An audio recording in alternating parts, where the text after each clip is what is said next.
السلام علیکم ورحمۃ اللہ وبرکاتہ۔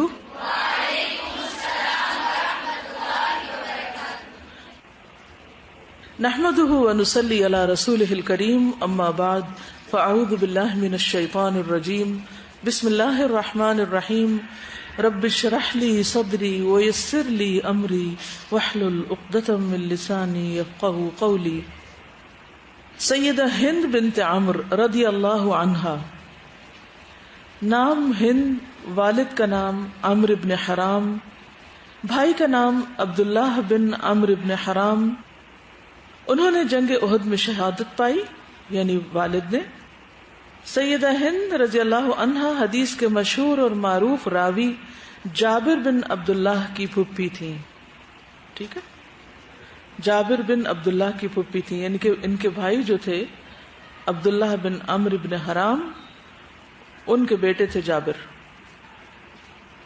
سیدہ ہند کا خاوند عمرو بن جموح زمانہ جاہلیت میں یثرب کا سردار تھا، اور اس کا شمار انصار مدینہ کے معززین میں ہوتا تھا۔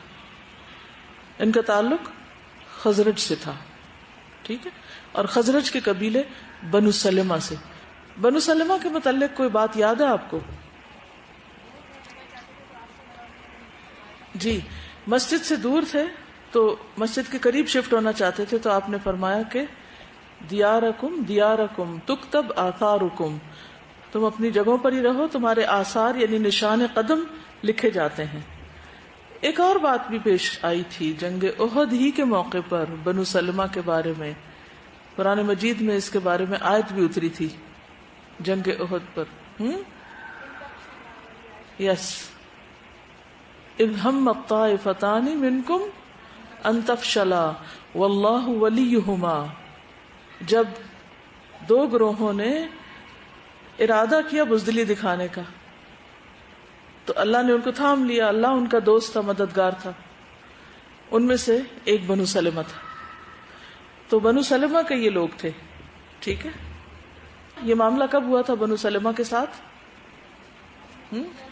جب عبداللہ بن ابی اپنے 300 ساتھی لے کر واپس آ گیا تھا، تو جب اچانک فوج سے اتنے سارے لوگ چلے جائیں تو باقی لوگوں کا حال کیا ہوگا؟ دشمن سر پہ ہے اور یہ کیا ہو گیا؟ تو اس پر دو قبیلے جو تھے ان میں سے ایک بنی سلمہ، ان کی بھی ہمت جواب دینے لگی، اور انہوں نے بھی سوچا کہ ہم بھی چلتے ہیں، لیکن اللہ تعالیٰ نے ان کے اخلاص کی وجہ سے ان کو تھام لیا اور یہ واپس نہیں پلٹے۔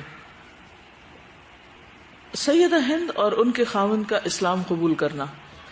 رسول اللہ صلی اللہ علیہ وسلم نے مصعب بن عمیر کو دینی احکام کی تعلیم دینے کے لیے مدینہ منورہ بھیجا۔ ان کی دعوت سے اسلام پھیلا۔ انہوں نے اہل مدینہ کو قرآن پڑھ کر سنایا۔ اہل مدینہ قرآن سن کر جوق در جوق دار اسلام میں داخل ہونے لگے۔ ہند بھی متاثر ہو کر مسلمان ہو گئیں۔ ہند کے خاوند عمرو بن جموح نے زمانہ جاہلیت میں اپنے گھر کے ایک کمرے میں ایک بت نصب کر رکھا تھا۔ وہ اس کی پوجا پاٹ کیا کرتا تھا اور تقرب حاصل کرنے کے لیے اس کے نام پر جانور ذبح کیا کرتا تھا۔ عمرو بن جموح حبشہ سے ایک بہت عمدہ لکڑی لایا اور اس نے بڑھئی کو تلقین کی کہ وہ اس لکڑی کا خاص اہتمام کے ساتھ بت بنائے۔ جب بت تیار ہو گیا تو اس نے اس کا نام منات رکھا، اسے عمدہ قسم کے لباس سے آراستہ کیا اور اعلیٰ قسم کی خوشبو سے مہکایا۔ اس کو یہ نہیں پتا تھا کہ اس کی یہ تمام محنت عکارت جائے گی۔ جب اہل مدینہ کو یہ پتا چلا کہ مصعب بن عمیر ابو امامہ اسد بن زرارہ کے گھر فروکش ہوئے ہیں، یعنی وہاں انہوں نے ڈیرا ڈالا ہے، تو ان لوگوں نے بھی ارادہ کر لیا کہ اس کے گھر جا کر مصعب بن عمیر کی باتیں سنیں۔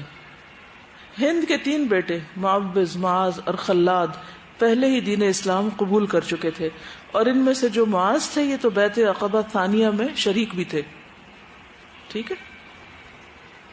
ان کے باپ عمرو بن جموح کو اس کا علم نہیں تھا۔ ہند بھی ایمان کی نعمت سے سرفراز ہو چکی تھی، جس طرح کہ ان کے بیٹے ایمان کی نعمت سے سرفراز ہو چکے تھے، لیکن اس نے اپنے خاوند سے اپنے اسلام کو چھپا رکھا تھا۔ وہ کسی مناسب موقع کی تلاش میں تھی کہ اپنے بیٹے کے مومن ہونے کا اعلان کریں۔ یہ کیوں؟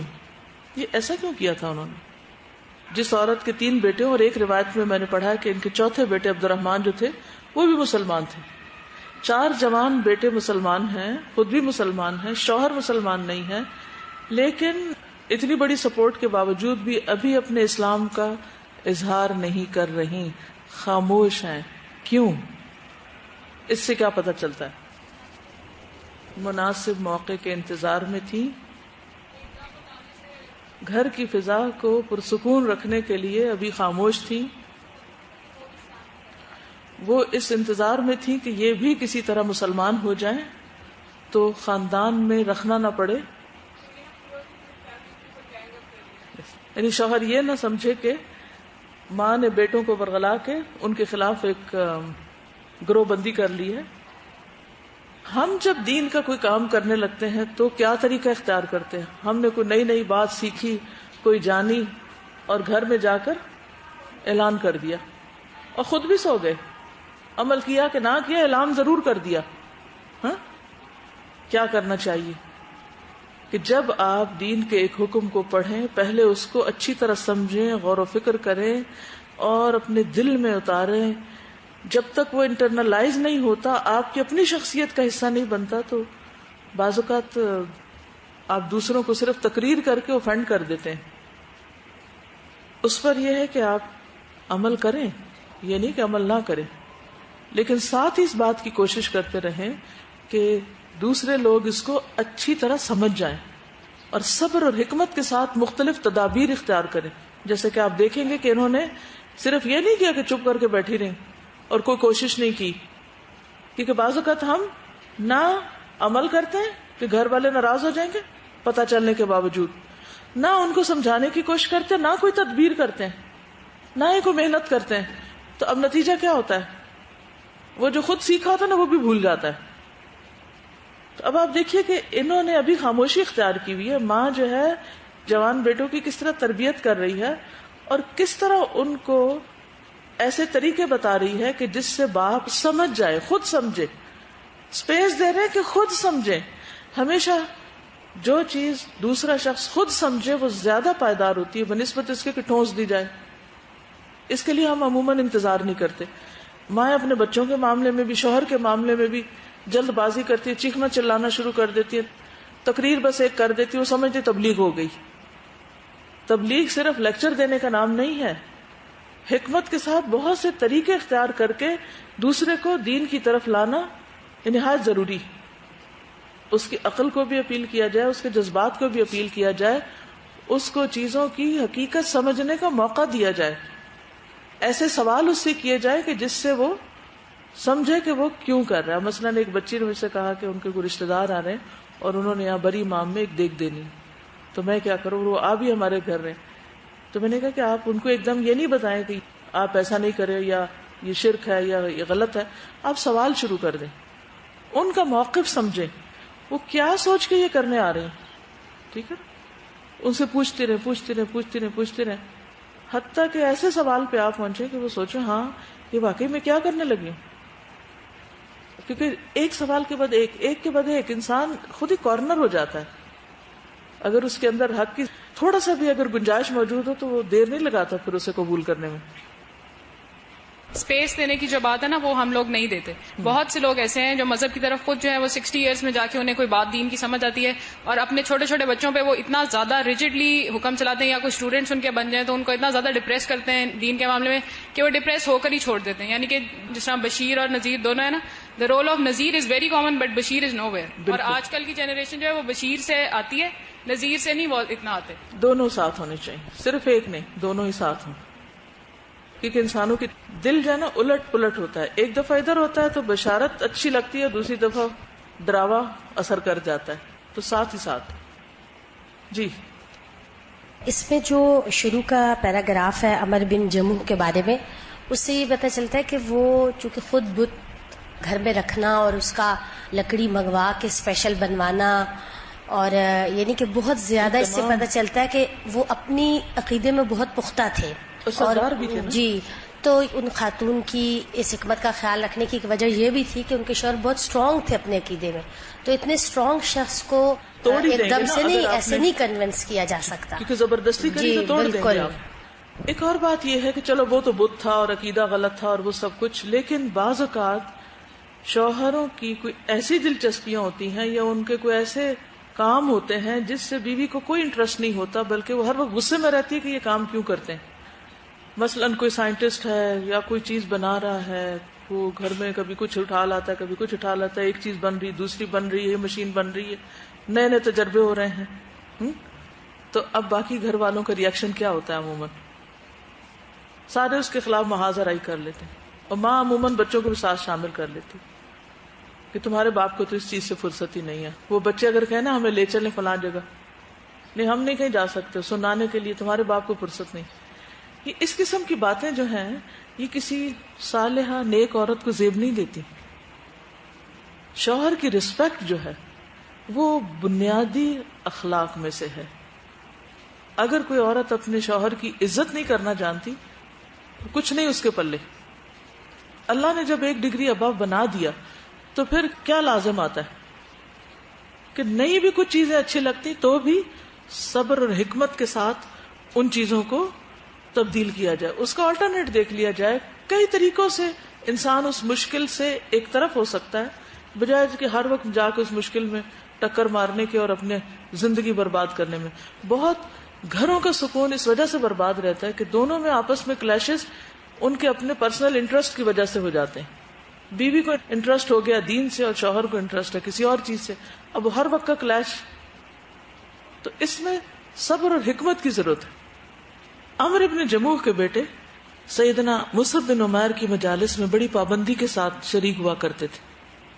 وہ اپنے گھر واپس آ کر اپنی والدہ کو ان قرآنی آیات کی تعلیم دیا کرتے تھے جو انہوں نے سیدنا مصعب بن عمیر سے سن کر زبانی یاد کی ہوئی تھی.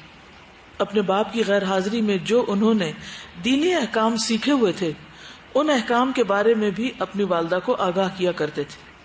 جب مدینہ منورہ کے گھروں میں ان باتوں کا چرچا ہونے لگا جو مصعب بن عمیر کی مجالس میں ہوا کرتی تھی اور مصعب بن عمیر کے مصاحبین میں اضافہ ہونے لگا تو عمر ابن جموح کو خطرہ لاحق ہوا کہ کہیں اس کے بیٹے بھی مصعب بن عمیر کی باتوں میں نہ آ جائیں اور اس کے پیروکاروں میں سے نہ ہو جائیں. عمر بن جموح نے اپنی بیوی ہند کو آواز دے کر کہا، اے ہند ذرا کڑی نگاہ رکھنا، کہیں تیرے بیٹے مکہ سے آنے والے آدمی سے نہ ملنے پائیں، وہ انہیں خراب کر دے گا.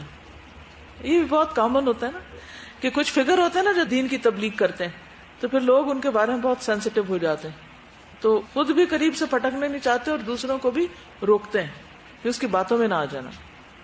اگر اس کا جادو ان پہ چل گیا تو یہ بیٹے ہمارے کام کے نہیں رہیں گے، یہ بیٹے ہمارے کام کے نہیں رہیں گے.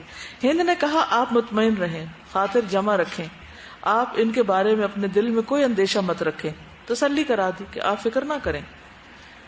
سیدنا معاذ بن عمر نے اپنے ساتھی کو باپ کے طرز عمل کے بارے میں بتا رکھا تھا. انہوں نے اس بات پر اتفاق کیا کہ معاذ بن جبل ان کے ہاں رات کے وقت آئے اور بت کو کسی کوڑے دان میں پھینکنے کے لیے عمر بن جموح کے بیٹوں کی مدد کرے. جب عمر بن جموح گہری نیند سو گیا تو معاذ بن جبل اس کام کو سر انجام دینے کے لیے تشریف لائے جس کے لیے عمر بن جموح کے بیٹوں سے اتفاق ہو چکا تھا. یعنی پہلے وہ آپس میں متفق ہوئے کہ کچھ کرتے ہیں اور پھر باہر سے بھی مدد لی. انہوں نے رات کی تاریکی میں بت کو اٹھایا اور گندگی سے بھرے کنویں میں منہ کے بل جا پھینکا. عمر بن جموح صبح کے وقت نیند سے بیدار ہوا، منات بت کے کمرے کی طرف گیا تاکہ وہ اپنے یومیہ معمول کے مطابق اس کی پوجا پاٹ کرے.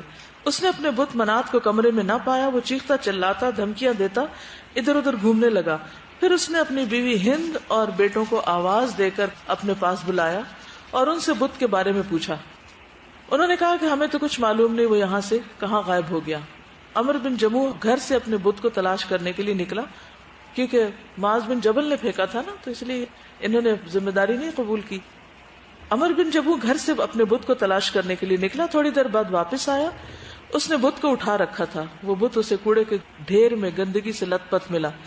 گھر میں بیٹھ کر وہ اسے صاف کرنے لگا. اس نے اسے عطر لگایا اور اس سے وعدہ کیا کہ جس نے بھی اس پہ یہ ظلم ڈھایا ہے وہ اس سے انتقام ضرور لے گا. ہند اور اس کے بیٹے انگشت بدندہ رہ گئے کہ قوم کا سردار کیا بچگانہ قسم کی حرکتیں کر رہا ہے. وہ ایک گنگی بہری لکڑی کے ساتھ باتیں کر رہا ہے. وہ اس سے معذرت کر رہا ہے حالانکہ وہ اس کی باتوں کو سننے کی صلاحیت ہی نہیں رکھتا. بعد ازاں عمر ابن جموح تلوار لایا اور اس نے تلوار اپنے بت منات کے گلے میں لٹکا کر کہا کہ اگر اب دوبارہ کوئی تجھے اٹھانے کے لیے تیرے قریب آئے تو اس تلوار کے ساتھ اس کا کام تمام کر دینا. یہ تلوار میں دفاع کے لیے تیرے سپرد کر رہا ہوں، اس سے اپنے دشمن کا کام تمام کرنا۔ جب یہ بوڑھا شخص نیند کی آغوش میں چلا گیا تو سیدنا معاذ بن جبل تشریف لے آئے۔ عمرو بن جموح کے بیٹوں نے اس سے تعاون کیا اور ان سب نے مل کر بت کو اٹھایا اور پھر گندگی کے ڈھیر پہ پھینک دیا۔ بازار میں ایک کتا مرا پڑا تھا، اسے اٹھا کر بت کے ساتھ باندھ دیا اور چپکے سے واپس آ گئے۔ انہوں نے ایسا انداز اپنایا گویا کچھ ہوا ہی نہیں۔ جب عمرو بن جموح دوسرے دن نیند سے بیدار ہوئے تو اپنے بت منات کو غائب پا کر گھبرا گئے۔ وہ زوردار آواز میں چیخا چلایا اور پے در پے دھمکیاں دینے لگا۔ گھر سے باہر نکلا تو اس نے دیکھا کہ اس کا منات نامی بت گندگی کے ڈھیر پر اوندھے منہ پڑا ہے اور اس کی گردن کے ساتھ مرا ہوا کتا بھی بندھا ہے۔ کس کے ساتھ کتا بندھا ہوا تھا؟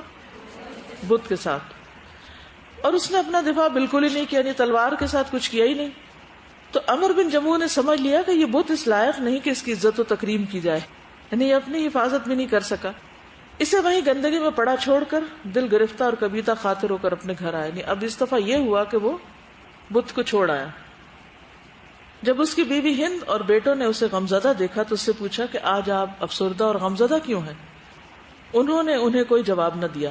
پھر انہوں نے لمبی آہ بھرتے ہوئے اپنی بیوی ہند سے کہا، آپ کے بیٹوں نے آپ کی مخالفت تو نہیں کی؟ جس اندیشے کا میں نے آپ سے تذکرہ کیا تھا اس کا انہوں نے خیال رکھا ہوگا۔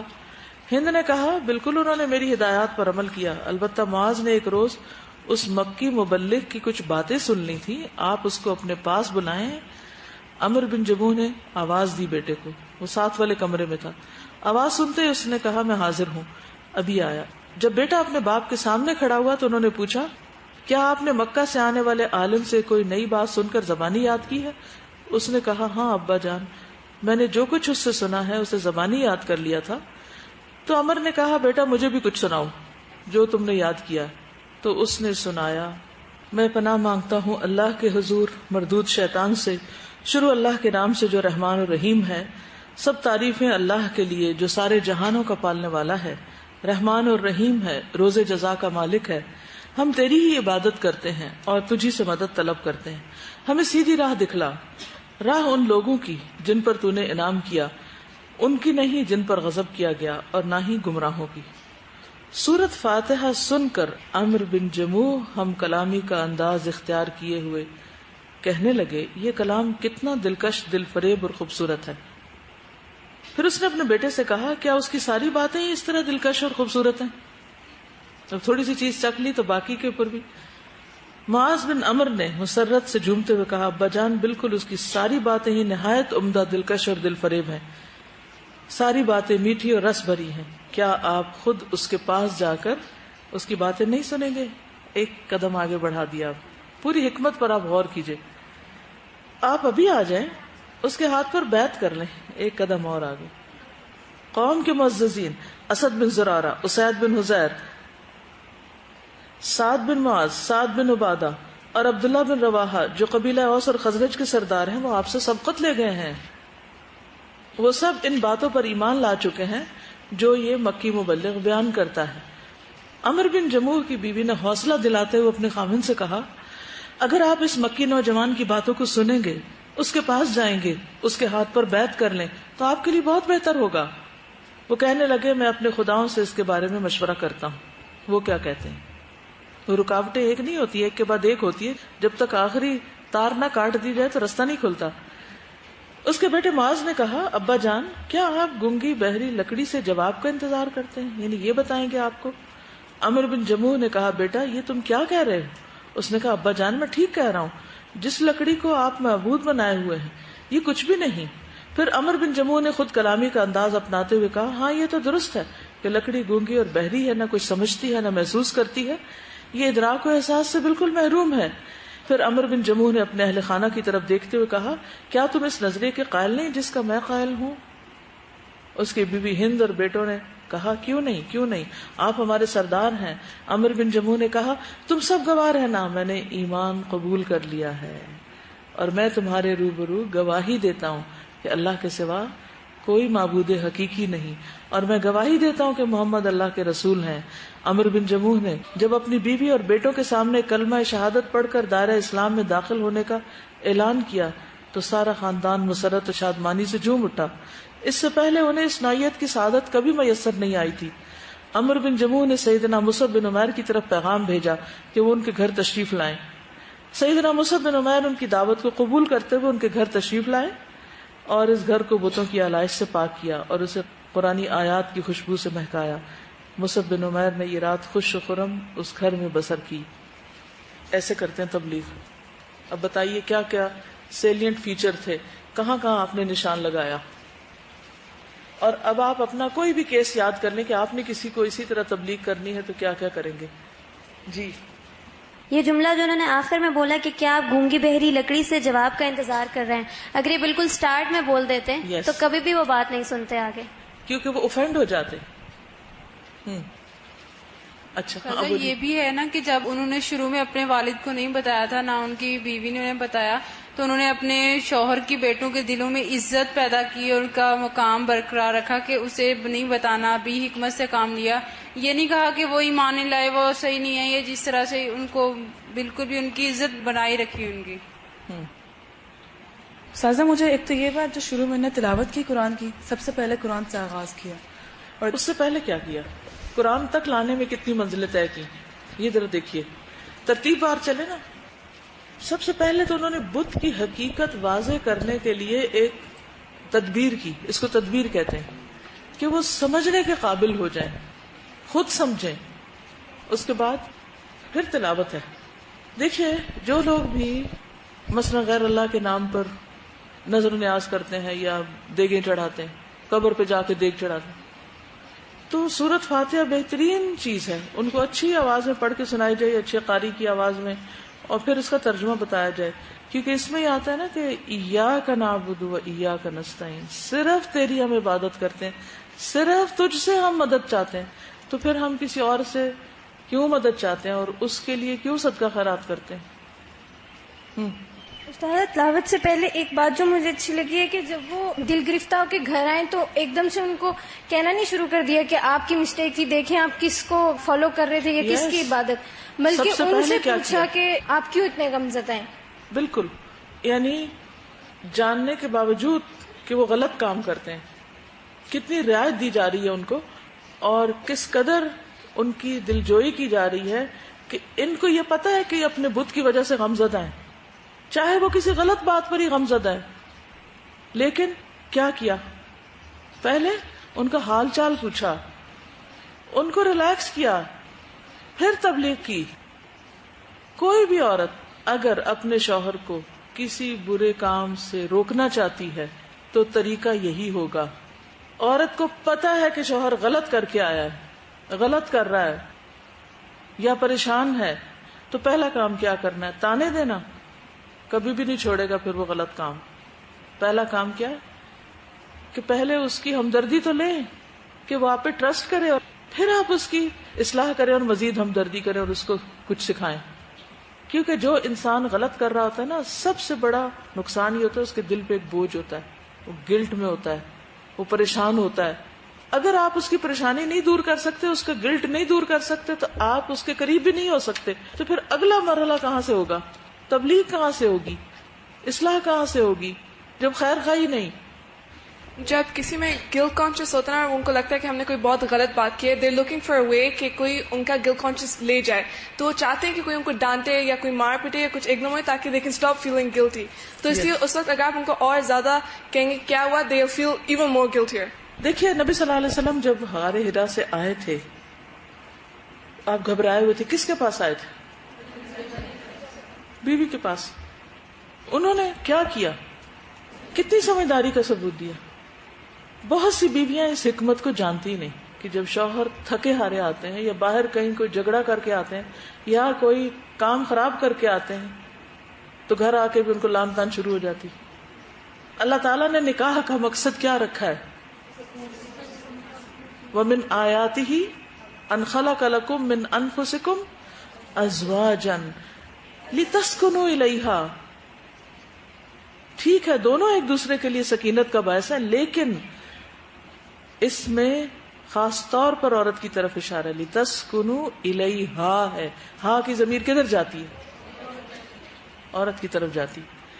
تو عورت کی ذمہ داریوں میں سے یہ ذمہ داری ہے کہ وہ شوہر کے لیے سکون کا باعث بنے, اپنے رویے سے، اپنی اسمائل سے، اپنے اچھے مشورے سے، بھلے اس کو پتا ہو کہ وہ اس قابل نہیں، پھر بھی وہ کس کے پاس جا کے روئے گا؟ کس سے شیئر کرے گا؟ اگر بیوی نے آگے دروازہ بند کر دیا کہ نہیں بس کوئی اور غلط راستہ اختیار کرے گا. تو بہت سی عورتوں کو صرف سیلفشنس کی وجہ سے نہ صرف اپنے جذبات کا پتہ ہوتا ہے، میری کیئر نہیں کی گئی اور میں بیمار ہوں اور میں تھکی بھی ہوں اور میرا یہ کام ہے اور میں تو تبلیغ بھی کرتی ہوں اور اتنے کارنامے سر انجام دے رہی ہوں، اس لیے شوہر کو تو میرا خادم بن کے رہنا چاہیے، میں تو اتنی ہائی اچیور ہوں. یہی مزاج ہے نا آج کی لڑکیوں کا. نتیجہ کیا ہوتا ہے؟ پھر گھر نہیں بنتا.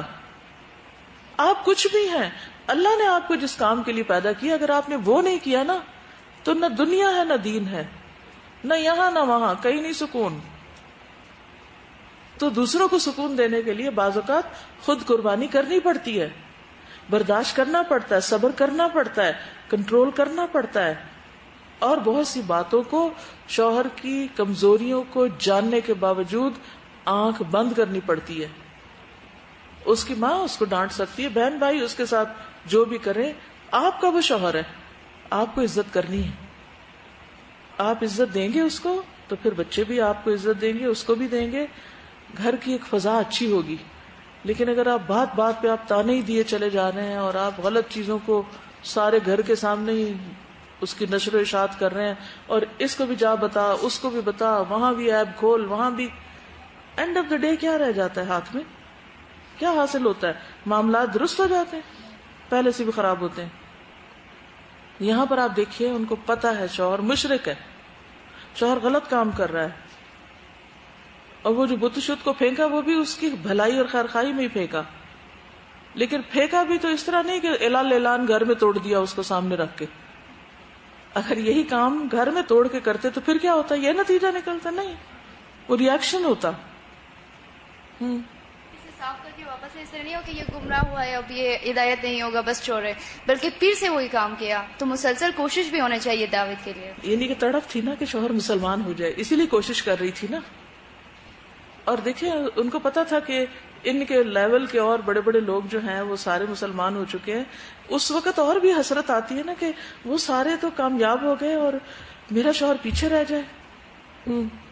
والدین اگر مشرک بھی ہوں تو ان کی فرما برداری جو ہے وہ کرنی چاہیے. جس طرح ادھر ان کے بیٹے کہتے ہیں کہ ابا جان، کتنے پیار سے کہتے ہیں کہ ابا جان میں ابھی آتا ہوں. تو ایک طرف سے وہ مسلمان بھی ہیں اور ان کے باپ جو ہے وہ مشرک ہیں، پھر بھی اتنی رسپیکٹ جو ہے وہ دے رہے ہیں. بالکل. میں یہ دیکھ رہی تھی کہ ان کی وائف میں ایک وہ کتنی زیادہ چیزیں، صبر اور اتنے آرام سے اور وہی فیلنگز اور اسی طرح پیار سے بات کرنا اور سب کچھ.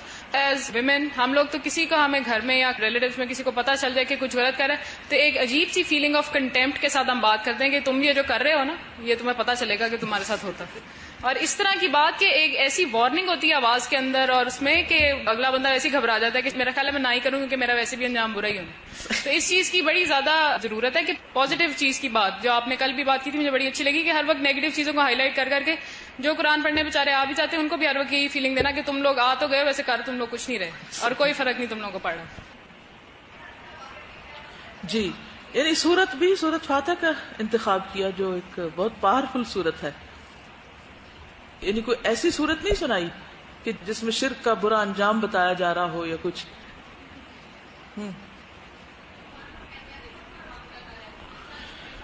یس، دیکھیے کہ کسی بھی انسان کی جو ایک عزت ہوتی ہے نا، اگر آپ اس حرمت کو توڑیں گے نا تو پھر کیا ہوگا؟ وہ ایک انسانوں کی جو حرمت ہے نا وہ ایک لڑی کی طرح ہے. اگر آپ نے ایک بیچ میں سے دانہ توڑا نا تو وہ ساری لڑی جو ہے نا گرنے لگے گی، پھر کسی کی عزت نہیں بچے گی. اسی لیے اللہ تعالیٰ نے ہر مسلم کی عزت کو حرام قرار دیا. کل المسلم حرام دمہ و مالہ و ارضہ. سب کی، یہ نہیں کہا غلام کی تم کر لینا یا عورتوں کی کر لو یا کسی کی، سب کی. سازا میں نوٹ کری تھی ان کی کنورزیشن میں کہ ساری بات کے انداز کی ہے. جیسے وہ کہہ رہی ہے نا کہ انہوں نے پوچھا کہ تم مجھے جو اندیشہ تھا بیٹوں کے بارے میں، جب وہ شوہر ذکر کرتا ہے تو اتنے آرام سے کہتی ہیں کہ نہیں انہوں نے میری ہدایت پر عمل کیا، ہاں البتہ ایک نے سن لیا تو آپ اپنے پاس بلا لیں. مطلب ان کو ٹرسٹ دے رہی ہیں کہ دیکھ لیں اس نے سن لیا، پتہ نہیں اس نے کیا سن لیا. ایک بہانہ ہے اگلے بندے تک بات پہنچانے کا، لیکن انداز اور الفاظ جو ہے نا وہ موڈ ہی بدل دیتے ہیں اور پوری تاثیر ہی بدل دیتے ہیں چیز کی. انہیں سنانی تو صورت تھی انہوں نے، لیکن اس کو سنانے کا جو طریقہ اختیار کیا گیا نا وہ قابل غور ہے. یعنی ایک ایک سٹیپ آگے کترا کترا بڑھتی جاتی ہیں اور منزل تک پہنچ. آپ دیکھیں کہ جب پہاڑ اونچا چڑھنا ہوتا ہے نا تو کچھ جگہ تو ہوتی ہیں جس میں آپ کو سیدھا بھی تھوڑا سا مل جاتا ہے، لیکن جب آپ سٹیپ بالکل اوپر ٹاپ پہ پہنچنے لگتے ہیں نا تو بعض اوقات بہت ہی خطرناک قسم کی اور ایسی یعنی کہ مرحلے آتے ہیں، ایسے سٹیپس لینے پڑتے ہیں کہ اگر آپ فوری نہ لیں تو پھر آپ نیچے جا گریں گے واپس. تو وہ ایک جگہ دیکھتے نا اتنی سی جگہ بن گئی، پھر فوراً آگے، پھر فوراً. یہاں آپ دیکھیں کہ ون آفٹر دی ادر اپنا کام کرتی جا رہی. پیچھے آپ دیکھیے پروسیس سلو ہے لیکن یہاں فاسٹ ہے. جب اسلام قبول کرنے کا مرحلہ آیا نا تو وہ فوری مرحلے طے ہو رہے ہیں. سزا یہ کہ انہوں نے کہیں اپنے ہسبینڈ کی کسی بات کی نفی نہیں کی، ان کو پتا تھا کہ یہ سردار ہے، ان کا مزاج ایسے ہے کہ ان کی بات ماننے والی ہے. یہ بھی ایک بڑا اہم نقطہ ہے کہ جن مردوں کی باہر سوسائٹی میں بہت عزت ہوتی ہے، بہت مقام ہوتا ہے، یا وہ باس ہوتے ہیں بڑے، وہ گھر میں پھر غلام نہیں بن سکتے کیونکہ ان کو ایک عادت ہو جاتی ہے نا باس بننے کی. تو اس کو بھی سمجھنا چاہیے کہ آپ کے شوہر کی یا بھائی کی یا باپ کی یا کس کی کیا پوزیشن ہے. حدیث میں آتا نا کہ انزل الناس منازلہم، لوگوں کو ان کے منازل یعنی ان کے قدر و منزلت یا ان کے مقام کے مطابق اتارو. ہمیں لوگوں کو امپورٹنٹ نیوز جو ہے وہ ڈیلیور کرنا نہیں آتی، ہمیں پتہ نہیں ہوتا ہم نے کس طرح امپورٹنٹ نیوز دینی ہے. ہم ایک طرح سے بامب شیلنگ کر دیتے ہیں اور ہمیں پتہ نہیں ہوتا. ہم ہوتا ہے کہ بھائی ہماری طرف سے تو فرض پورا ہو گیا، سامنے والے کے دل پہ جو گزرتی ہے گزرے اور سامنے والے کے ایموشنل اسٹیٹ کا جو حال ہوتا ہے وہ ہو. یہاں پہ مجھے فیل ہوتا ہے جیسے انہوں نے ایک پورا اسٹیج پریپیئر کیا ہے کہ ون آفٹر این ادر، ایک اسٹیپ کے بعد دوسرا step, and at the end جا کے بگ نیوز انہیں دی ہے ان دا فارم کہ ان کے پیچھے سے ان کا مینٹل ٹرانزیشن اس طرح سے ہو چکا تھا کہ انہوں نے اس بات کو ایکسپٹ کر لیا بجائے اس کے کہ وہ اوفینڈ ہو جاتے ہیں اس چیز سے. This conversation sets the definition of hikmat ke right decision, right thing at the right time. Good.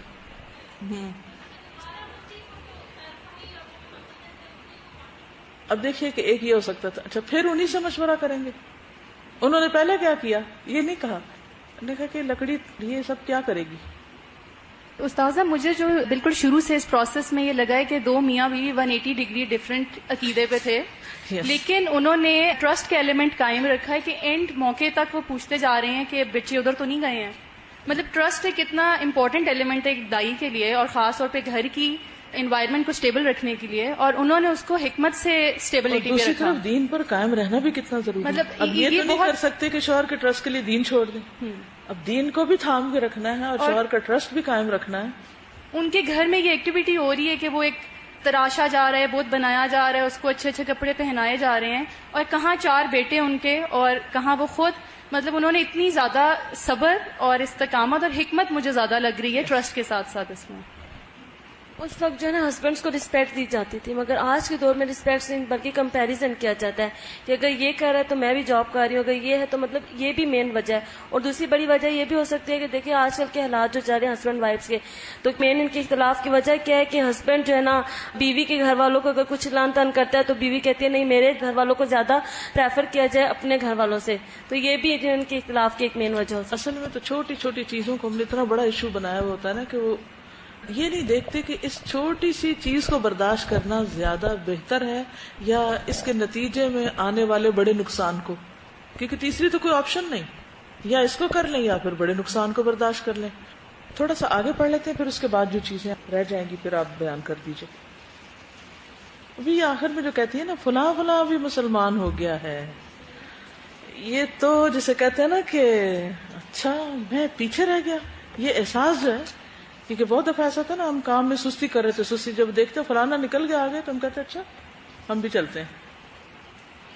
کہتے ہیں کہ انہوں نے اس موقع پر شعر بھی پڑھا تھا، اتوب الی اللہ فیما مضی واستنقذ اللہ من نارہ ہدانی وقد کنت فی ظلمۃ حلیف منات واحجارہ. اتوب الی اللہ، میں اللہ کی طرف توبہ کرتا ہوں، فیما مضی، ان سب چیزوں میں جو پہلے گزر چکی، جو بھی میں نے غلطیاں کی، اور میں اللہ سے آگ سے بچنے کی دعا کرتا ہوں.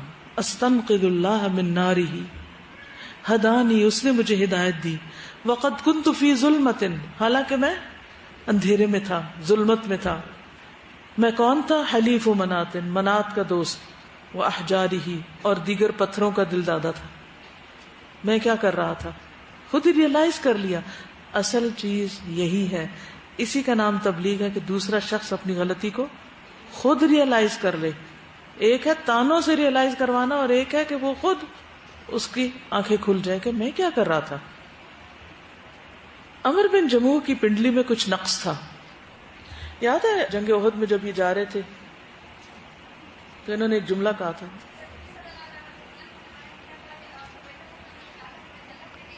لنگڑاتے ہوئے اندر جانا چاہتا. ٹھیک ہے. عمر بن جموح کی پنڈلی میں کچھ نقص تھا، وہ لنگڑا کر چلتے تھے. جب انہوں نے سنا کہ رسول اللہ صلی اللہ علیہ وسلم مشرکین کے خلاف جنگ کرنے کی غرض سے میدان بدر کی طرف روانہ ہونے والے ہیں تو وہ بھی جلدی سے اپنے گھر پہنچے اور جہاد کے لیے روانگی کی تیاری کرنے لگے. اس کی بیوی ہند اور اس کے بیٹے اسے جنگ کے لیے جانے سے روکنے لگے. اب آپ دیکھیں یہ وہ ہیں جو ان کو اسلام کی طرف لا رہے ہیں اور اب اگلے سٹیپ پہ جانے سے روک رہے ہیں.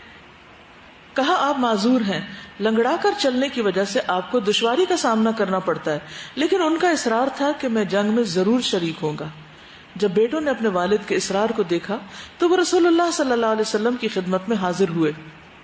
آپ سے عرض کیا ابا جان کو سمجھائیں، ان کا گھر میں رہنا زیادہ مناسب ہے. رسول اللہ صلی اللہ علیہ وسلم نے بیٹوں کی دلی تمنا کا لحاظ کرتے ہوئے عمر ابن جموح کو گھر میں رہنے کی تجویز دی، جو اس نے منظور کر لی. اس طرح وہ جنگ بدر میں شریک نہ ہو سکے. وہ گھر میں رہے. ان کے بیٹے جنگ بدر میں شریک ہوئے. میدان بدر سے لشکر اسلام کے فتح یاب ہونے کی خبریں آنے لگی. مشرکین کے بڑے بڑے سورما میدان جنگ میں تحقیق کر دیے گئے تھے. عمر بن جموح نے جب یہ دیکھا کہ اس کے بیٹے میدان جنگ سے کامیاب و کامران ہو کر واپس آئے ہیں تو ان کی خوشی کا کوئی ٹھکانہ نہ رہا. لیکن ان کی دلی تمنا یہ تھی کہ وہ بذات خود لڑائی میں شریک ہوتے اور اللہ سبحانہ وتعالیٰ انہیں شہادت کی نعمت سے سرفراز کرتا. شکست کی بنا پر قریش غم سے نڈھال ہو چکے تھے. ان کا روب دبدبہ خاک میں مل چکا تھا اور اس بنا پر انہوں نے بدلہ لینے کا پختہ عزم کر لیا اور معرکہ احد میں مسلمانوں کے ساتھ نبرد آزما ہونے کی تیاری کر لی. تو اگلی جنگ کا وقت آ گیا. رسول اللہ صلی اللہ علیہ وسلم نے حسب عادت میدان احد کی طرف روانگی کے سلسلے میں اپنے صحابہ کے ساتھ مشورہ کیا. صحابہ کرام نے حضور صلی اللہ علیہ وسلم کی تائید کی، لیکن منافقین نے اس سلسلے میں مخالفت کی. ان منافقین کا سرغنہ عبداللہ ابن ابی ابن سلول تھا. نبی صلی اللہ علیہ وسلم کے وہ صحابہ جو جنگ بدر میں شریک نہ ہو سکے تھے وہ جنگ احد میں مشرکین کے ساتھ پوری جرت کے ساتھ پنجہ آزمائی کرنے کا ارادہ رکھتے تھے تاکہ جنگ بدر میں شریک نہ ہو کر جس خیر و بھلائی سے وہ محروم رہ گئے تھے وہ جنگ احد میں حاضری دے کر حاصل کر لیں. انہی میں سیدنا عمر ابن جموح بھی تھے. جب سیدنا عمر ابن جموح مسرت و شادمانی سے سرشار گھر میں داخل ہوئے تو ان کی بیوی ہند اور بیٹے گھبرا گئے، کیونکہ انہوں نے انہیں اس سے پہلے اس طرح کی وارفتگی کی حالت میں کبھی نہیں دیکھا تھا. جب انہوں نے دیکھا وہ اپنے ہتھیار تھامے ہوئے تو انہوں نے پوچھا اے ابو معاذ کہاں کا ارادہ ہے؟ کہا میں اپنے خیالات کو حقیقت کا روپ دینا چاہتا ہوں. میں رسول اللہ صلی اللہ علیہ وسلم کے ساتھ میدان احد کی طرف روانہ ہو رہا ہوں. ہند نے کہا اے ابو معاذ آپ جہاد کی طاقت نہیں رکھتے، اللہ نے آپ کو معذور قرار دیا ہے. عمر بن جموح کے تینوں بیٹے انہیں جہاد پر روانہ ہونے سے روکنے لگے. وہ انہیں کہنے لگے ابا جان اللہ نے آپ کو معذور قرار دیا ہے، لیکن جب ایمان کسی کے دل میں راسخ ہو جاتا ہے تو عجیب و غریب نوعیت کے کارنامے سر انجام پانے لگتے ہیں. اس دفعہ عمر بن جموح اپنے اہل خانہ کا شکوہ کرنے کے لیے رسول اللہ صلی اللہ علیہ وسلم کی خدمت اقدس میں حاضر ہو کر عرض کرنے لگے اے اللہ کے رسول صلی اللہ علیہ وسلم میری بیوی اور بیٹے مجھے آپ کے ساتھ جہاد کے لیے روانہ ہونے سے روک رہے ہیں. وہ یہ کہتے ہیں کہ آپ معذور ہیں، لنگڑا کر چلتے ہیں، لڑائی آپ کے بس کا روگ نہیں اور میں لنگڑاتے ہوئے جنت میں داخل ہونا چاہتا ہوں. رسول اللہ صلی اللہ علیہ وسلم نے جب ان کا یہ سچا جذبہ دیکھا تو آپ نے اہل خانہ سے ارشاد فرمایا لا تمنعوه لعل اللہ یرزقہ الشہادہ، مت روکو شاید اللہ تعالیٰ انہیں شہادت عطا کر دے. عمر بن جموح نے اس موقع پر ایک دعا کی تھی اللہم ارزقنی شہادتا ولا تردنی خالیا الی اہلی، اے اللہ مجھے شہادت نصیب کرنا اور مجھے اپنے گھر ناکام واپس نہیں لوٹانا. اس کے بعد رسول اللہ صلی اللہ علیہ وسلم نے عمر بن جموح کی طرف دیکھا اور فرمایا اللہ نے آپ کو معذور قرار دیا ہے. عمر بن جموح نے اپنا ہتھیار تھاما، اپنے بیٹوں کے ہمراہ میدان جنگ کی طرف اس طرح چلے جیسے شیر جا رہا ہو. اور اس کے گرد اس کے بچوں نے گھیرا ڈال رکھا ہو. رسول اللہ صلی اللہ علیہ وسلم شانہ بشانہ دین کے دشمنوں کے خلاف لڑے اور ابو قتادہ جنگ احد میں شریک تھے. وہ کہتے ہیں کہ عمرو بن جموح رسول اللہ صلی اللہ علیہ وسلم کے پاس آئے. انہوں نے عرض کیا, اے اللہ کے رسول صلی اللہ علیہ وسلم, اگر میں اللہ کی راہ میں لڑتا ہوا قتل کر دیا جاؤں تو کیا میں جنت میں سیدھا چل سکوں گا؟ کہیں میں وہاں بھی تو نہیں لنگڑا چلوں گا, کیونکہ ان کی ایک ٹانگ میں لنگڑا پن تھا. رسول اللہ صلی اللہ علیہ وسلم نے فرمایا, تم جنت میں سیدھا چل سکو گے. عمرو بن جموح, ان کا بھتیجا اور ان کا غلام تینوں جنگ احد میں شہید ہو گئے. رسول اللہ صلی اللہ علیہ وسلم ان کی لاشوں کے پاس سے گزرے تو آپ نے فرمایا, کأنی انظر الیک تمشی برجلک ہذہ صحیحۃ فی الجنہ, گویا کہ میں تجھے دیکھ رہا ہوں تم جنت میں سیدھی چال چل رہے ہو. رسول اللہ صلی اللہ علیہ وسلم نے ان تینوں کو ایک قبر میں دفن کرنے کا حکم دیا. کبھی آپ مدینہ گئے اور آپ کبھی شہدائے بدر کے اس میں حاضر ہوئے؟ وہ جو احد پہاڑ کے قریب سارے شہداء وہیں دفن ہے نا, لیکن کبھی آپ کو یہ تو نہیں پتا ہوگا یہاں کون کون دفن ہیں اور وہ کس طرح آئے. کبھی نہیں سوچا ہوگا کہ عمرو ابن جموح لنگڑاتے ہوئے آئے اور وہ شہید ہوئے اور پھر یہیں دفن ہیں. وہاں جا کے ایک فیلنگ تو ضرور ہوتی ہے کہ ان کی بڑی قربانی ہے, لیکن وہ ایک جنرل سی بات ہوتی ہے نا, کہاں ان کی قربانی ہے, کس کی کیا, وہ ایک پرسنلائزڈ لیول ہوتا ہے نا کسی بھی چیز کا, کہ آپ اس کو ایک خاص کانٹیکس میں دیکھتے ہیں, تو اس سے پھر دل کے اندر ایک اور ہی احساس ہوتا ہے, اور طرح کی تربیت ہوتی ہے. اور پھر وہ جو ہے نا صراط الذین انعمت علیہم, ان لوگوں کا راستہ جن پر تو نے انعام کیا, یہ انعام یافتہ تھے نا. ان کی یہاں کیا خاص خوبی نظر آتی؟ جب یہ شرک میں تھے تو ٹاپ پر خود بت کی لکڑی حبشہ سے منگوائی. سوچئے اس زمانے میں کوئی فیڈیکس سروس نہیں تھی کہ گھر بیٹھے پارسل ڈیلیور ہو جائے. ایک چیز کو دوسری جگہ ٹرانسپورٹ کرنے کے لیے بڑی محنت کرنی پڑتی تھی. اس لکڑی کا بت بنایا اور پھر اس کو کتنے اہتمام سے گھر میں رکھا ہوا تھا. لیکن جب دین میں آئے تو کیا کیا؟ کسی چیز کا عذر بہانہ نہیں بنایا. یس, ہمیں کوئی مشکل نہ بھی ہو تو ہم کوئی ڈھونڈ لیتے ہیں کہ کام نہ کرنا پڑے, کوئی عذر تلاش بھی کر لیتے. اور یہاں آپ دیکھیں کہ عذر ہے, ان پہ فرض تھا جہاد, پھر کیوں گئے؟ کیا چیز لے گئی؟ ہم تو اپنے فرائض کی ادائیگی پہ بھی اتنا شوق نہیں رکھتے. کہاں ان پہ فرض نہیں, لیکن ایک شوق ہے جو لیے جا رہا ہے. کیسا ایمان تھا ان کا؟ ہمارا وہ ایمان نہیں کہ جو ہمیں ایکشن یا ہمیں عمل کی دعوت دے, یا وہ عمل میں بدل جائے, یا وہ سارے خیالات اور باتیں کسی ایکشن میں ڈل جائیں. یہاں آ کے ہم پیچھے رہ جاتے ہیں.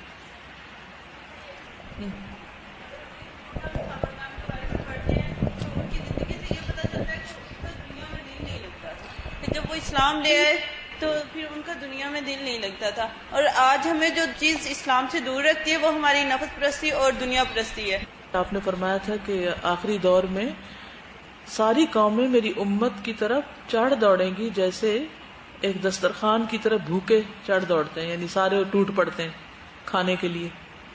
تو لوگوں نے پوچھا کہ کیا ان دنوں ہماری قلت ہوگی, ہم کثیر تعداد میں نہیں ہوں گے؟ فرمایا تم بہت ہوگے لیکن تمہارے اندر وہن پیدا ہو جائے گا. تو لوگوں نے پوچھا وہ کیا ہوتا ہے؟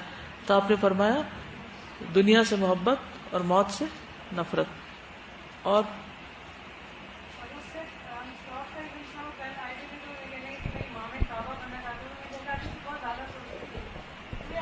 یس, سوچیے آپ کیا بننا چاہتے ہیں, آپ کیا کرنا چاہتے ہیں. ہم نے یہ نا سوچ لیا ہے کہ بس ہم کسی قابل نہیں ہیں, ہم نہیں کچھ کر سکتے, اس لیے پھر محنت ہی نہیں کرتے اور پھر آگے نہیں بڑھتے. جو مجھے ایک جملہ بہت اچھا لگا, کل انہوں نے کہا نا مجھے بچپن سے شوق تھا امام کعبہ بننے کا, اور انہوں نے اگلا جملہ بولا کہ خواہش کرنے میں کیا حرج ہے, خواہش تو اللہ سے کی جاتی ہے نا, ہم اپنے آپ سے یا کسی بندوں سے تھوڑی کر رہے ہوتے ہیں. تو واقعی یہ بات ہے کہ خواہشات جو ہے ہم اللہ سے, جیسے ہم فرمائشیں اللہ سے کر رہے ہوتے ہیں کہ میرا دل چاہتا ہے اب وہ پوری کر دے تو بھی اور نہ کرے تو بھی, لیکن آپ واقعی اللہ سے فرمائش کر کے تو دیکھیں، شاید پوری ہو ہی جائے. شوق تو رکھے نا کسی چیز کا. کہ ہمیں اپنے ایمز کو جو ہے نا وہ دین کے مطابق ایڈجسٹ کرنا آتا ہی نہیں ہے. جب تک ہم دنیا کی پڑھائی پڑھے ہوتے ہیں ہمارے بہت سے ایمز ہوتے ہیں کہ ہم یہ کر لیں گے یہ کر لیں گے. جب دین پڑھ لیتے تو ہمیں لگتا ہے کہ اب تو ہم نے دین پڑھ لیا، اب تو پتہ نہیں ہم کیا کریں گے، ہم تو یہ بھی نہیں کر سکتے. یعنی ہر چیز سے بیزاری کر کے ایک طرف ہو کے بیٹھ جائیں، بس کچھ بھی نہیں. عمرو بن جموح نے اپنا مقصد حاصل کر لیا. جنگ احد میں وہ جام شہادت نوش کر گئے. اس کے ساتھ ہند کے بھائی ابو جابر بن عبداللہ بن عمرو بن حرام نے بھی جام شہادت نوش کیا. تو عمرو بن جموح کی بیٹی اپنے والد کی جدائی کے غم میں رونے لگی.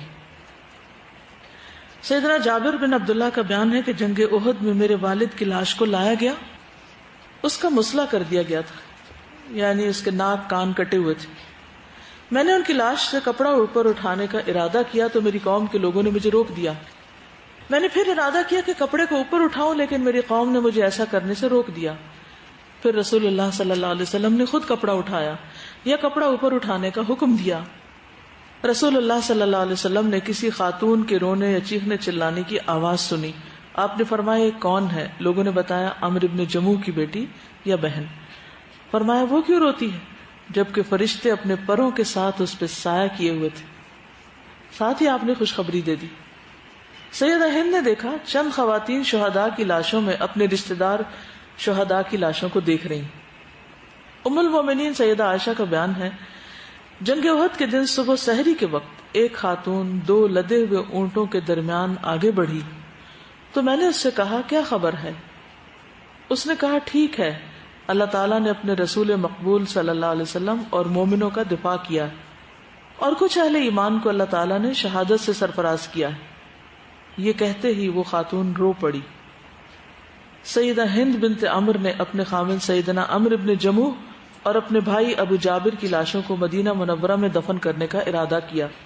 جب انہیں یہ بتایا گیا کہ رسول اللہ صلی اللہ علیہ وسلم نے حکم دیا ہے کہ شہداء کو اسی جگہ دفن کر دیا جائے جس جگہ انہوں نے جام شہادت نوش کیا ہے، تو انہوں نے لاشوں کو وہیں چھوڑ دیا. یہ جو اونٹ لدے ہوئے تھے نا، کہتے ہیں کہ یہ انہوں نے اپنی لاشیں اس کے اوپر رکھی ہوئی تھی اور جا رہی تھی مدینہ کی طرف. اور بعض روایات میں آتا ہے کہ پھر وہ اونٹ چلتا نہیں تھا، آگے جاتا نہیں تھا. تو اتنے میں ان کو پتا چلا کہ آپ صلی اللہ علیہ وسلم نے لاشوں کو مدینہ لے جانے سے منع کر دیا اور وہیں پر دفنانے کا ارادہ کیا. تو انہوں نے اس کو وہیں چھوڑ دیا. اور جب یہ جا رہی تھی میدان جنگ کی طرف تو اس کے بارے میں آتا ہے کہ ان کو بتایا گیا کہ تمہارے باپ شہید ہو گئے ہیں، تمہارے بھائی شہید ہو گئے ہیں، تمہارے شوہر شہید ہو گئے ہیں. اور یہ ہر دفعہ کیا پوچھتی تھی؟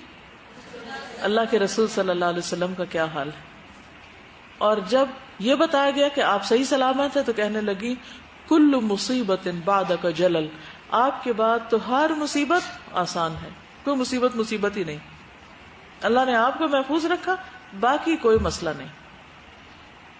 رسول اللہ صلی اللہ علیہ وسلم نے فرمایا مجھے اس ذات کی قسم جس کے ہاتھ میں میری جان ہے، ان میں سے ایسے افراد بھی ہیں کہ اگر وہ اللہ پر قسم ڈال دیں تو اللہ ان کی لاج رکھ لے.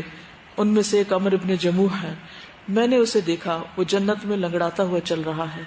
پھر رسول اللہ صلی اللہ علیہ وسلم نے حکم دیا دونوں کو ایک ہی قبر میں دفن کر دیا جائے. وہ دونوں دنیا میں ایک دوسرے کے ساتھ مخلصانہ محبت کرتے تھے.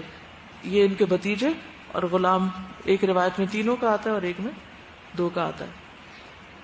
صبر اور شکر کی پیکر اللہ تعالیٰ کے ہاں ثواب کی نیت رکھنے والی ہند ام خلاد اپنے عزیز ترین شہیدوں کو میدان احد میں دفنا کر مدینہ منورہ آ گئی.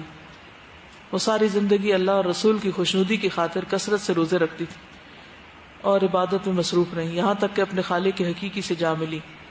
بعض روایات سے پتہ چلتا ہے کہ انہوں نے بنفس نفیس غزوہ خیبر میں شرکت کی تھی، وہاں بھی گئی تھی. اب دیکھیے کہ خنسا کا واقعہ، اس میں بھی ہم نے دیکھا کہ ان کے 4 بیٹے شہید ہوتے ہیں اور وہ اتنی بہادری اور جرت کے ساتھ بغیر کسی افسوس کے اپنا کام کر رہی. یہاں ان کو بھی آپ دیکھیے کہ یہی تو پیارے رشتے ہوتے ہیں. باپ کا رشتہ بیٹی کے لیے کتنا پیارا ہوتا ہے، پھر بھائی کا رشتہ کیسا پیارا ہوتا ہے، اور پھر شوہر. اتنی محبتیں اللہ کی راہ میں قربان کر دینا اور پھر بھی نارمل رہنا، ہر کام کرتے رہنا اور مڑ کے خود بھی اس کام میں نکل جانا.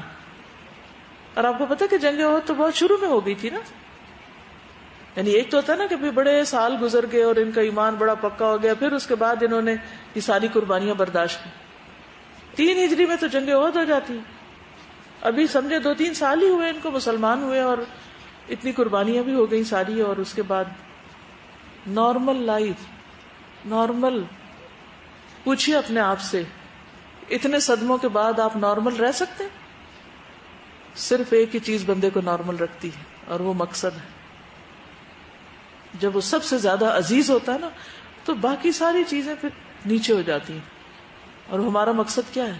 اللہ کی رضا حاصل کرنا، اللہ کو خوش کر دینا کہ دنیا سے جائیں تو اللہ راضی ہو. کچھ بھی قربان کرنا پڑے تو کر لے انسان. اسی کی خاطر انسان پہ سب کچھ بھلا بھی دیتا ہے اور سب کو معاف بھی کر دیتا ہے اور اپنی روٹین کی لائف میں اللہ کی عبادت اور باقی بھی نیکی کے کام کرتا چلا جاتا ہے.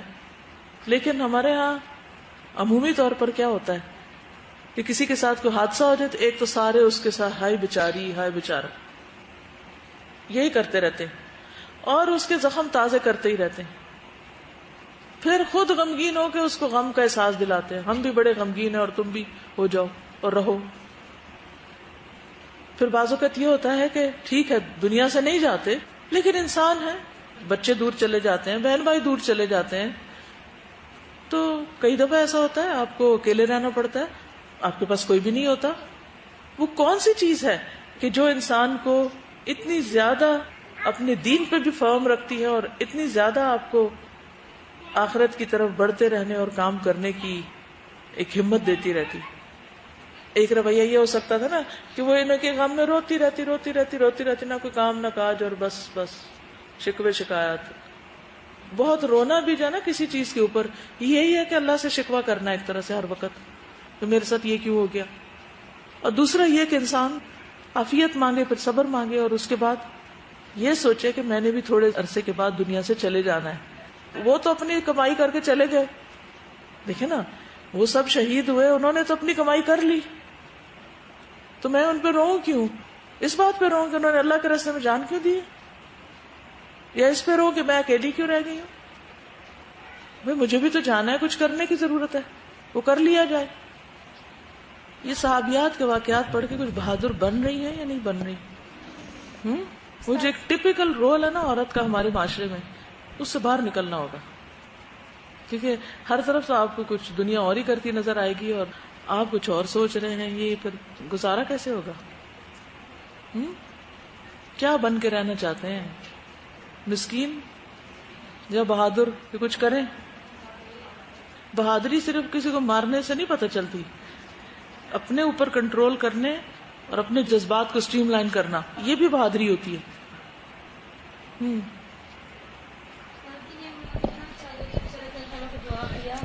اللہ تعالیٰ نے اپنے رسول اللہ صلی اللہ علیہ وسلم اور مومنوں کا دفاع کیا ہے اور کچھ اہل ایمان کو اللہ تعالیٰ نے شہادت سے سرفراز کیا. تو یہ بھی کہہ سکتی تھی کہ مسلمان شہید ہو گئی ہیں کچھ، لیکن انہوں نے بہت اچھے طریقے سے جواب دیا کہ اللہ تعالیٰ نے مومنین کا دفاع کیا ہے رسول اللہ صلی اللہ علیہ وسلم. اور کچھ شہید ہو گئے. اسے یہ نہیں کہا میرا باپ گیا، میرا فلاں گیا، کوئی اپنی کہانیاں نہیں. اصل میں نا ہم لوگ کو اپنی کہانیاں سنانے سے فرصت نہیں. کبھی آپ کسی جگہ فوتگی ہو نا تو تھوڑی دیر خاموشی سے بیٹھ کے نا آبزرو کریں کہ کیا باتیں ہو رہی. یقین مانے میں نے کئی دفعہ یہ نوٹس کیا کہ ہر کوئی صرف اپنی کہانی سنا رہا ہوتا ہے، سن کوئی بھی نہیں رہا ہوتا. ایک کہہ رہا ہوتا ہے میرے فلانا مر گیا تو ایسا ہوا، تو دوسرا کچھ اور کہہ رہا ہوتا ہے، تو تیسرا کچھ اور کہہ رہا ہوتا ہے، اور ہر کوئی صرف اپنے غم سنا رہا ہوتا ہے. کوئی ایک شخص اپنی شروع کرتا ہے، وہ اس کی اتنی کاٹ کے نا تو اپنی کہانی شروع کر دیتے ہیں، کیونکہ ہم کو تسلی شاید اسی سے ملتی ہے کہ ہم اپنی کہانی بار بار کرتے رہیں. اور ویسے لوگوں نے بھی عادت ڈال دی، ہر کوئی پوچھتا ہے جا کے اچھا پھر کیا ہوا، پھر وہ شروع ہو جاتے ہیں، پھر ایک اور آ جاتے پھر پوچھتے کیا ہوا، وہی باتیں، اور پھر 40 دن تک پھوڑی اٹھتی ہی نہیں، ادھر ہی بیٹھے رہتے ہیں اور یہی باتیں کرے جاتے ہیں. تو وہ ہم آج کل اپنے ڈپارٹمنٹ میں تھوڑا ویکلی کرتے ہیں. تو آج جو ہم نے ٹاپک کیا تو اس میں یہ تھا کہ جنہوں نے وہ کتاب لکھی انہوں نے یہ واقعہ شیئر کیا کہ وہ ایک دفعہ کسی جگہ پہ گئے تو وہاں پر کافی سارے لوگ تھے، نارمل عام سے لوگ جیسے ہوتے ہیں، تو ان میں ایک بزرگ بھی بیٹھے ہوئے تھے. تو وہ بزرگ خوش ہو کے لوگوں کو بتانے لگے کہ میں جو اسکالر تھے عبدالعزیز ابن باز، ایک زمانے میں ان کا کلاس فیلو رہا ہوں. تو وہ کہتے ہیں کہ وہ تو خوش ہو کے بتا رہے تھے، لیکن میں یہ سوچنے لگ گیا کہ یہ ان کی طرح کیوں نہیں بن سکے. اور پھر انہوں نے تھوڑا سا مزید لکھا ہوا تھا کہ یعنی عبدالعزیز بن باز کے جب وہ وفات ہوئی تو سارے لوگ رونے لگے اور یہ ہوا، اور کہاں وہ شخص کے جس پر کوئی بھی نہ روئے، اور اگر کوئی روئے بھی تو صرف ایک تھوڑی سی دیر کے لیے ترس کھاتے ہوئے اور اس طرح. تو اس سے انہوں نے جو لیسن دیا وہ یہی تھا کہ ہم زندگی سے لطف اٹھائیں، مسکرائیں، لوگوں کو معاف کریں، خوش رہیں، اور ساتھ یہ کہ ہم بہادر بنیں. بالکل. اور ہم کچھ کر لیں، نہ کہ بس صرف اس پہ خوش ہوتے رہیں کہ ہم فلاں کے ساتھ ایک وقت میں تھے بس، تو اس سے ہمیں کوئی فائدہ نہیں ہوگا. اس واقعے میں مجھے یہ نظر آ رہا ہے کہ بعض دفعہ ہم لوگ جو ہم سے یعنی دین میں پیچھے ہوتے ہیں یا گناہ کر رہے ہوتے ہیں، ہم ان کو سمجھتے ہیں کہ یہ تو ایسے ہی رہیں گے یا یہ ابھی آگے نہیں بڑھ سکتے، لیکن بعض دفعہ وہ لوگ ہم سے کہیں آگے بڑھ جاتے ہیں. اب گھر والے ان کے بارے میں پریشان تھے کہ ایمان نہیں لائے، اور وہ شہادت ان کو نصیب ہو گئی. کبھی کسی کو چھوٹا نہ سمجھے، کوئی پتہ نہیں وہ کیا عمل کر کے آپ سے کہاں آگے چلا جائے. اوکے. سبحانک اللہم و بحمدک، اشہد ان لا الہ الا انت، استغفرک و اتوب الیک. السلام علیکم و رحمۃ اللہ وبرکاتہ.